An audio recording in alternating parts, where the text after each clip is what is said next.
wajib atas Nabi tu dengan 4 sifat tu.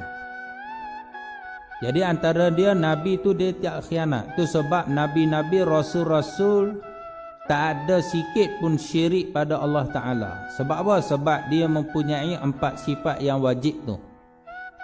Jadi bila kata gitu, atas kita pun wajib atas kita mempunyai 4 sifat. Macam mana Rasul dan Nabi tu mempunyai 4 sifat tu yang wajib atas Nabi tu. Barulah kita ni orang yang tak syirik dengan Tuhan. Kalau kita ada khianat, jangan perasanlah kita tu tak syirik dengan Tuhan. Ada. Itu sebab kalau kita tengok orang yang kena musibah, terkadang dengan musibah tu dia lagi syirik dengan Tuhan. Sebab bala atau musibah tu dia tengok orang. Kalau orang tu seorang arif ataupun orang yang makrifah pada Allah Ta'ala tu tinggi, musibah yang jatuh atas dia tu dengan kata menajamkan lagi pandangan makrifah dia pada Tuhan. Itu orang yang makrifah tinggi, orang yang arif billah panggil. Bagi orang yang soleh, bagi orang soleh tu dia peningkatan untuk dia lebih kepada makrifah pada Allah Ta'ala. Dia nak meningkatkan kadar makrifah dia tu. Itu orang soleh. Kalau orang yang asi ni, kalau nisbah orang awam macam mana? Itu yang kita takut. Terkadang bala tu ada nikmat, terkadang nikmat tu ada bala panggil. Kita dapat nikmat dah. Kereta besar, isteri besar. Isteri besar bilangan 3, 4, 5. 3, 4 je, 2, 3, 4. Contoh. Nikmat banyak Allah Ta'ala beri pada kita ni. Tapi dalam nikmat ada bala. Bala tu tak mana? Bala dengan kata bertambah syirik dengan Allah Ta'ala, bertambah hilang reda dengan Allah Ta'ala tu. Kena musibah tapi tak reda dengan Allah Ta'ala. Tu dah bezalah dengan orang yang ada guru panggil. Guru ni guru mursyid panggil. Bila dia kena bala tu direct terus Allahu Akbar. Dari Allah Ta'ala terus. Bukan saja-saja tak melalui guru yang mursyid panggil. Guru yang murabbi, mesti ada syarat, mesti ada guru. Walaupun orang tu syekh besar dah, wajib atas dia guru panggil. Sebab apa? Dalam masalah makrifah ni, masalah perjalanan kerohanian ni, dia bukan boleh dicapai dengan ilmu dah, tak boleh. Kalau boleh dapat dengan ilmu, kenapa Imam Ghazali masih menuntut dengan Yusuf Nasaji? Kenapa Syekh Wahab Syarrani masih menuntut dengan Syekh Ali Khawas?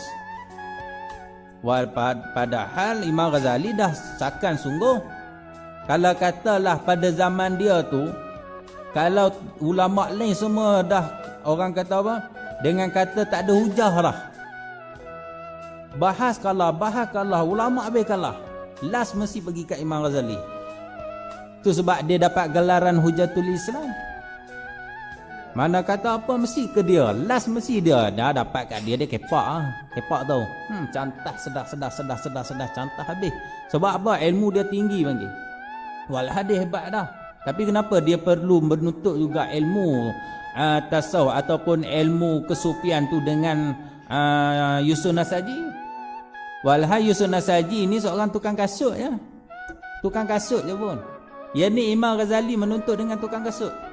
Dalam masalah kesufian, nak cerita tak mana? Ilmu tu bukan satu benda yang boleh sampai dengan Tuhan tak. Tapi perlu dengan ilmu juga. Kena faham tu. Bukan ilmu tu yang nak sampai kita pada Tuhan. Guru panggil. Guru yang mursyid panggil. Barulah ilmu tu subur panggil. Kalau tak ada guru takkan subur ilmu. Sampai bila-bila takkan subur. Selagi tak ada guru yang mursyid bimbing kita, tak ada. Syekh Wahab Syarrani sakan dah. Sampai dia tulis dalam kitab dia, kalangan awliya illah ni adalah kalangan orang-orang alim. Lalah berlaku aksiden dia dengan Syekh Ali Khawas. Syekh Ali Khawas ni seorang yang ummi, yang buta huruf panggil. Nak tak reti baca, tak reti menulis. Syekh Ali Khawas. Tapi dalam masalah makrifah pada Allah Ta'ala tu dia tinggi panggil. Syekh Wahab Syarrani berguru dengan Syekh Ali Khawas. Jadi kalau dengan ilmu tu boleh sampai, kenapa Imam Ghazali menuntut dengan Yusuf Nasaji? Kenapa Syekh Wahab Sya'rani menuntut dengan Syekh Ali Khawas? Jadi tu sebagai tanda panggil. Apa saja perlu kepada guru panggil. Yang tu kita beri ibarat seperti kipas. Kalau kipas tu dia bersih, sampai tak manfaat? Sampai. Guru yang mursyid dia akan beri manfaat pada murid-murid dah. Walaupun guru mursyid atau murabbi tu dah meninggal dunia, tetap juga beri manfaat lagi.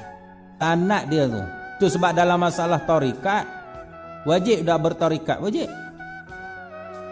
Bila orang kata tarikat ni sikit dah, bukan hak tu. Tarikat ni apa dia? Tarikat dengan makna, mana kata kita berperibadian seperti mana ahli silsilah tu panggil. Tu kata guru yang mursyid. Tapi nak cari payah dah. Ada tapi payah nak cari. Tu sebab kita ni kena minta pada Allah Ta'ala, minta tunjuk guru yang mursyid. Guru ramai. Tu sebab masa saya di pondok dulu ada seorang guru. Dia kata 3 hari sebelum dia meninggal tu, dia kata apa? Dia kata orang di luar tu, dia kata ramai yang nak mengaji, tapi ulama tak ada.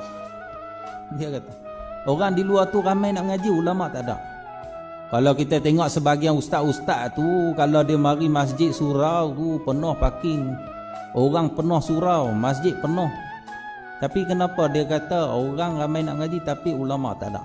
Mana kata ulama yang nak membimbing hati tu, ustaz ramai, ada.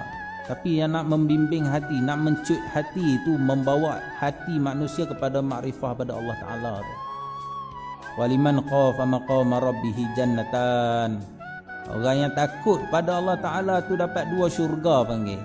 Syurga dunia, syurga akhirat. Syurga dunia apa dia? Syurga dunia itulah makrifah pada Allah Ta'ala.